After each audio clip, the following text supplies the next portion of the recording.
35 वर्ष और 175 दिन। आमतौर पर एक टेनिस खिलाड़ी इस उम्र में रिटायर हो जाता है, लेकिन रॉजर फेडरर के लिए age is just a number, यानी फेडरर के लिए उम्र सिर्फ एक संख्या है। रॉजर फेडरर ने 35 वर्ष की उम्र में अपने करियर का 18वां ग्रैंड स्लैम जीतकर पूरी दुनिया को चौंका दिया है। और गौर से देखा जाए तो इस खबर में जीवन से जुड़ी बहुत बड़ी शिक्षा है। आज इसे आप स्पोर्ट्स की न्यूज मत समझिएगा, ये खेल की खबर नहीं है। ये खबर आपको अपनी जिंदगी में बहुत कुछ सिखा सकती है और इसीलिए आज हमने इस खबर को डीएनए में शामिल किया है। एक जमाने में रॉजर फेडरर चैंपियन हुआ करते थे, लेकिन फिर टेनिस की दुनिया में नोवाक जोकोविच की एंट्री हुई और दुनिया को ऐसा लगने लगा कि फेडरर का जमाना अब खत्म हो गया है। लोग ये कह रहे थे कि बहुत जल्द रॉजर फेडरर टेनिस की दुनिया से संन्यास ले लेंगे। लोग ये भी कहने लगे थे कि फेडरर अब बूढ़े हो गए हैं और बढ़ती उम्र की वजह से वो अब टेनिस नहीं खेल पा रहे हैं। चोट की वजह से भी फेडरर बहुत परेशान रहे। ऑस्ट्रेलियन ओपन शुरू होने के 6 महीने पहले तक फेडरर घुटने की चोट से उबर नहीं पाए थे, लेकिन वो डटे रहे। सबसे बड़ी बात, उन्होंने हिम्मत नहीं हारी और ना ही रिटायरमेंट के बारे में सोचा। आपको ये जानकर हैरानी होगी कि रॉजर फेडरर ने आखिरी बार कोई ग्रैंड स्लैम खिताब सन 2012 में जीता था। इसका मतलब यह है कि पिछले 5 वर्षों से उन्हें टेनिस के हर बड़े टूर्नामेंट में सिर्फ हार मिल रही थी।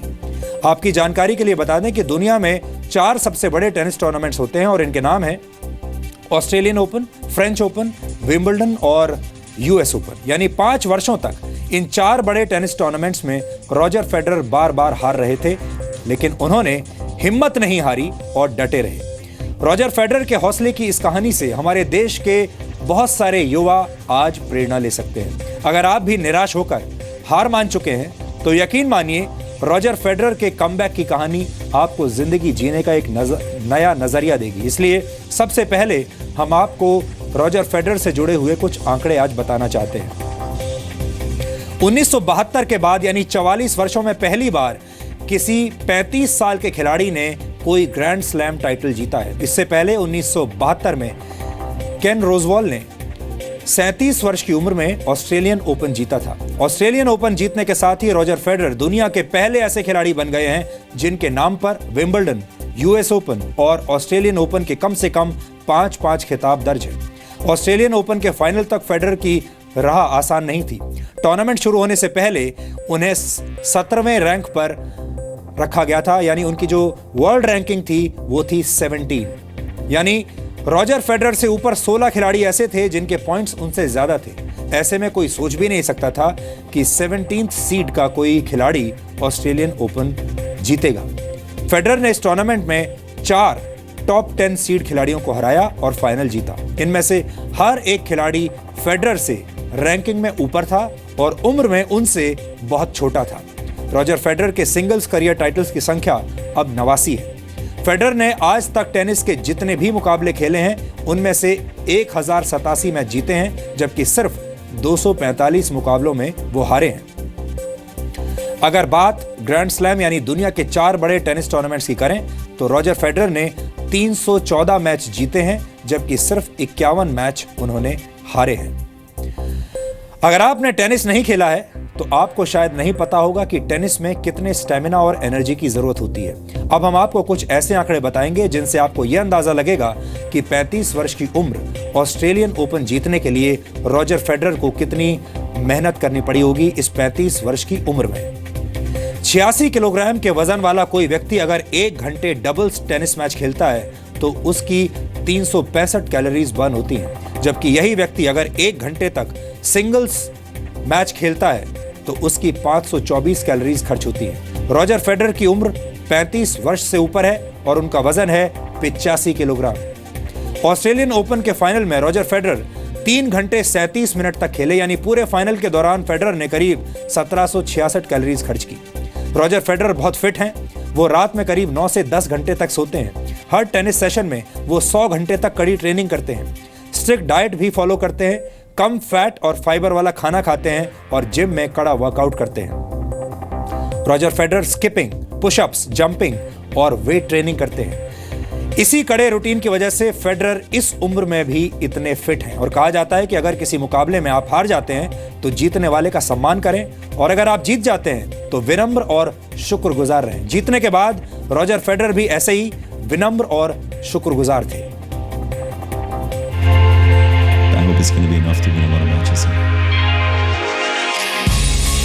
Federer just gets this back into play, moving Federer swings a fist in delight of the 17th seed and four-time champion. Roger Federer is through to the second round. It is!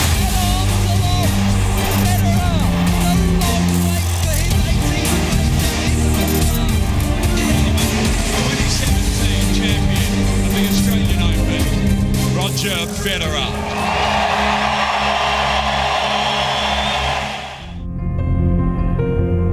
पैंतीस साल के Roger Federer ने उम्र को मात दे दी।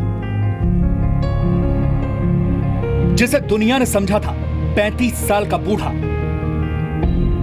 वो निकला 35 साल का जवान। फुर्ती के खेल में 35 साल के रोजर फेडरर 30 साल के राफेल नडाल पर पड़े भारी। किसी ने सही कहा है, age is just a number, क्योंकि अगर आप मानसिक रूप से मजबूत हैं तो आपकी राह में उम्र रोड़ा नहीं बन सकती। ऑस्ट्रेलियन ओपन के फाइनल से पहले यह माना जा रहा था कि इस बार फिर रोजर फेडरर पर उनकी उम्र हावी हो जाएगी, लेकिन जब ठान लिया जाए तो मंजिल को पाना मुश्किल नहीं होता।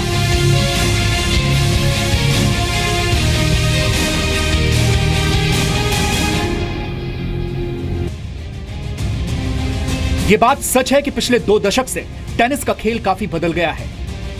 युवा और पावर हिटर खिलाड़ियों का खेल में दबदबा बढ़ता जा रहा है। हर सीजन में नए चैंपियन के सामने आने के दौर में रोजर फेडरर की बादशाहत भी कुछ समय के लिए धूमिल हो गई थी। लेकिन फॉर्म भले ही कुछ दिनों के लिए गायब हो जाए, लेकिन एक खिलाड़ी का क्लास परमानेंट रहता है। 35 की उम्र में 18वीं बार ग्रैंड स्लैम चैंपियन बनकर फेडरर ने इस कथन को न सिर्फ साबित किया है, बल्कि पूरी दुनिया के लिए एक मिसाल भी कायम की है। So Roger, you took that time off, those 6 months away. How satisfying is it for you to come back, having taken that time off, that step away from the game, and win your 18th major right off the bat? I mean, it wasn't important to win. It was important to be healthy again. So I'll take the win as a nice side thing, if you like, because I really didn't come here to Australia thinking I was going to win this. I thought a great result would be a quarterfinal. So maybe it's because of that mindset that I actually ended up playing so freely and so well. I only started to believe once I played a great fourth round, a great quarterfinals, that maybe, you know, something's in the air, maybe I could make it really far, but I really stayed in the moment and played great against Stan when I had to in the 5th, and next thing you know is like I'm here again and in another 5th set, so it felt like I've been there before and I did well this tournament. Federer ने 5 साल के बाद कोई grand slam tournament जीता है। पिछली बार उन्होंने 2012 में विंबलडन का खिताब अपने नाम किया था, जबकि वर्ष 2010 में आखिरी बार ऑस्ट्रेलियन ओपन जीता था। फेडरर के खराब फॉर्म के दौरान यह कहा जाने लगा कि करीब 1 दशक की बादशाहत के बाद टेनिस जगत के सबसे कामयाब खिलाड़ी रोजर फेडरर अपनी उम्र के सामने घुटने टेकते दिख रहे हैं। फेडरर ने खुद भी कई बार यह बात मानी कि बढ़ती उम्र ने उन्हें काफी थकाने का काम किया है, लेकिन इसने उन्हें निराश नहीं किया, बल्कि वो और भी ज्यादा मोटिवेट हुए और अपनी फिटनेस पर काम किया। फेडरर फिटनेस और बॉडी कंडीशनिंग के लिए पुराने फॉर्मूले को अपनाते रहे हैं, यानी वो पर्याप्त नींद लेना नहीं भूलते। वो अमूमन रात में 9 से 10 घंटे की नींद लेते हैं। यही वजह है कि देर रात के लंबे मैच उन्हें बिल्कुल पसंद नहीं है। फेडरर हर टेनिस सेशन में 100 घंटे ट्रेनिंग को देते हैं, जो प्रति सप्ताह 10 घंटे का होता है, फिर चाहे वो किसी टूर्नामेंट का हिस्सा हो या नहीं। 35 साल के फेडरर स्ट्रिक्ट डाइट फॉलो करते हैं। मैच से 2 घंटे पहले वो कम फैट और कम फाइबर वाले भोजन ही लेते हैं। नाश्ते में पास्ता या उबले हुए चावल खाते हैं, जिसके साथ दूध जरूर होता है। 18 बार ग्रैंड स्लैम जीत चुके फेडरर बेहद कड़े वर्कआउट को फॉलो करते हैं, जिसमें skipping, plank, pushups, jumping, abs और वेट ट्रेनिंग शामिल है। सबसे खास बात यह है कि वो स्किपिंग कई हिस्सों में करते हैं। ये वही रूटीन है जिसे फॉलो करके रोजर फेडरर ने न सिर्फ उम्र को मात दी, बल्कि साबित कर दिया कि form is temporary and class is permanent. Bureau report, Zee Media. Rafael Nadal और फेडरर के बीच का ये फाइनल ऐसा गेम था जिसे पूरी दुनिया देखना चाहती थी और ऐसे गेम्स का इंतजार पूरी दुनिया करती है। अब आप खुद सोचिए कि फेडरर ने इस फाइनल में 30 वर्ष के राफेल नडाल को हराया, जो कि 9वीं रैंक के खिलाड़ी थे, जबकि फेडरर खुद 35 वर्ष से ज्यादा के हैं और उनकी रैंक 17 थी। 17वीं रैंक के खिलाड़ी फेडरर थे और उसके बावजूद नडाल पर उन्होंने ये जीत हासिल की। और दुनिया भर में जो रॉजर फेडरर के फैंस हैं उनकी खुशी का ठिकाना नहीं रहा, जिनमें से मैं भी एक हूं। रॉजर फेडरर का नाम सिर्फ अब तक के सर्वश्रेष्ठ खिलाड़ियों में ही नहीं गिना जाता, बल्कि उन्हें गुड बॉय ऑफ टेनिस भी कहा जाता है और इसकी वजह है फेडरर की समाज सेवा। यहां हम आपको जो बताना चाहते हैं वो ये नहीं कि एक स्पोर्ट्स की खबर है। हम जानते हैं आप में से ज्यादातर लोग टेनिस नहीं खेलते, हो सकता है आप में से बहुत सारे लोगों की टेनिस में कोई दिलचस्पी भी ना हो, लेकिन ये खबर टेनिस की नहीं है। ये खबर एक ऐसे व्यक्ति की है जो कि एक शानदार एथलीट है और एक शानदार इंसान भी है। 2011 में रेपुटेशन इंस्टीट्यूट ने दुनिया भर के सम्मानित, एडमायर्ड और विश्वसनीय लोगों पर एक स्टडी की। इस स्टडी में रॉजर फेडरर को पूरी दुनिया में दूसरे नंबर पर रखा गया था, जबकि पहले नंबर पर नेल्सन मंडेला थे। रॉजर फेडरर ने वर्ष 2003 में ही अपनी एक चैरिटी फाउंडेशन शुरू की थी, जिसके माध्यम से वो समाज सेवा करते हैं। फेडरर की चैरिटी फाउंडेशन अफ्रीका के दक्षिणी हिस्से के देशों में लोगों की शिक्षा पर काम कर रही है। शिक्षा के क्षेत्र में रॉजर फेडरर फाउंडेशन ने $28 मिलियन यानी करीब 190 करोड़ रुपए खर्च किए हैं। लंदन स्कूल ऑफ मार्केटिंग ने रॉजर फेडरर को 2015 और 2017 में दुनिया का सबसे बड़ा मार्केटेबल एथलीट घोषित किया था। यानी रॉजर फेडरर न सिर्फ टेनिस की दुनिया के बेताज बादशाह हैं, बल्कि दुनिया में अच्छे नाम के साथ वो अच्छा काम भी कर रहे हैं। रॉजर फेडरर की इच्छा शक्ति, समर्पण और मेहनत से हमारे देश के युवा बहुत कुछ सीख सकते हैं और हमें उम्मीद है कि हमारा आज का ये डीएनए टेस्ट आपके काम आएगा और आप रॉजर फेडरर से हो सकता है मिल कभी ना पाएं, हो सकता है आपने रॉजर फेडरर को सिर्फ टेलीविजन पर खेलते हुए देखा हो, लेकिन दूर से भी आप उनसे बहुत कुछ सीख सकते हैं।